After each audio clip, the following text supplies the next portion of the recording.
Hey guys, it's Julie from BabyNav, and today I'm going to answer a question that I get a lot from new clients and I get from just new moms and dads that I meet on the street, and that's about how to purchase a crib. Now, you're definitely right in thinking about purchasing your nursery furniture as one of the first things you should purchase.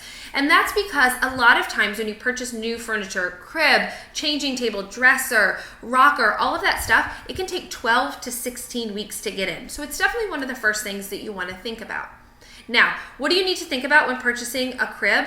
First of all, I would advise, if it's possible for your budget, to purchase a crib new from the store or ordering it. And the reason is because cribs have changed a lot, and thankfully the safety regulations have really been tightened up on cribs. But it also means there were a lot of recalls. So there are a lot of cribs out there secondhand that are really not safe for baby. So if you're going to purchase a crib, I really do advise, if you can afford it in your budget, to purchase a new crib. Now, not for everybody, that's just not possible. So let's talk about if you have to buy a crib used or secondhand, or you want that vintage. Let's talk about what you should look for. Thanks to my friends at Pottery Barn, we have this great little crib here that we can use. So if you must buy a crib that's secondhand or used, you're going to look for one. It cannot have drop side. These are fixed sides. It must have fixed sides. Cribs, any crib that's new on the market today, you can't fit a soda can, it's like 2 3/8 inch, I think is the exact dimension, but it's about 2 inches. You do not want to be able to fit anything through these slats. The paint is really important. New cribs that are on the market today, they're not toxic, the paints. There's a lot of things that have had to be removed out of these paints. Babies chew on cribs. The slats, especially this piece up here, a baby will chew. You want to make sure that that paint is new. So if you're redoing a crib, or you're painting a crib, or grandma is handing down something, you cannot assume that that paint is safe. And that's one of the things you really want to be cautious about. Another thing is, if you do get a secondhand crib, check the CPSC for all recalls. There are a lot of recalls out there, and you just want to make sure that the crib you're going to use is not affected. Again, I suggest buying new if you're able to afford that in your budget. Another thing I suggest is taking advantage of assembly. That's one of the things. Is purchasing a crib, I tell parents, if you're going to buy it new, you know what you have to look for? The crib that you want in your nursery, the color that you want. There's great pops of color today, something that matches the aesthetic of your home. That's what you want to be worried about. But the other thing is the crib has to be put together correctly to be used correctly.